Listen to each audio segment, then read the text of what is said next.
আসছে বাজেটে আমদানি নির্ভরতা কাটিয়ে দেশীয় শিল্পের বিকাশে 10 বছর পর্যন্ত কর অব্যাহতির সুবিধা মিলতে পারে। তাছাড়া শিল্পের কাঁচামাল আমদানিতেও দেওয়া হতে পারে শুল্ক কর ছাড়। আমদানি শুল্ক কমায় দাম কমতে পারে প্রসাধন সামগ্রীরও। পাশাপাশি আসছে বাজেটে উৎসাহিত করা হচ্ছে ক্যাশলেস লেনদেনও। ইলেকট্রনিক ও হাইব্রিড গাড়ি আমদানি ও ব্যবহারের ক্ষেত্রেও মিলবে কর সুবিধা। গোলাম কাদির রবুর রিপোর্ট। প্রায়ই অস্থির হয়ে ওঠে ভোজ্য তেলের বাজার।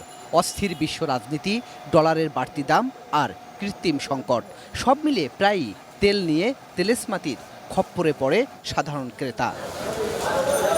সরকারের হিসাব বলছে বছরে ভোজ্য তেলের চাহিদা 24 লাখ টন, যার 90 ভাগই আমদানি হয়। তাই ভোজ্য তেলের ওপর আমদানি নির্ভরতা কমাতে বাজেটে উদ্যোগ নিচ্ছে সরকার। দেশীয়ভাবে তেল উৎপাদনে দিচ্ছে 10 বছর কর অব্যাহতি। 32 ইঞ্চি জেভিকো টিভি এখন মাত্র 15,000 টাকায়, সাথে পাচ্ছেন 3 বছরের প্যানেল ওয়ারেন্টি। শুধু ভোজ্য তেল নয়, 2030 সাল পর্যন্ত কর ও শুল্ক অব্যাহতির সুবিধা মিলছে দেশীয়ভাবে উৎপাদিত mobile phone, fridge, AC, washing machine, CCTV camera, ATM booth তৈরির কাঁচামাল ও যন্ত্রাংশ আমদানির ক্ষেত্রেও। ফলে দেশীয়ভাবে উৎপাদিত এসব পণ্যের দাম কমবে। সরকারের ডিজিটাল বাংলাদেশ এবং ক্যাশলেস লেনদেন উৎসাহিত করতে চায়। সেজন্য পয়েন্ট অফ সেলস মেশিন আমদানিতে শুল্ক 10% থেকে কমিয়ে 5% এবং 7.5% আগাম কর প্রত্যাহার করছে। তাছাড়া সাধারণ মানুষের ব্যবহার্য প্রসাধনী, লিপস্টিক, লোশন, ফেস ওয়াশ আমদানিতেও শুল্ক হার কমছে।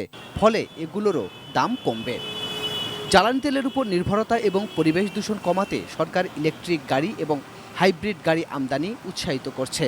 এজন্য ইলেকট্রিক গাড়ি নিবন্ধন নবায়নে অগ্রিম আয় কর কমাচ্ছে, আর হাইব্রিড গাড়ি আমদানিতে প্রত্যাহার করা হচ্ছে নিয়ন্ত্রণমূলক কর।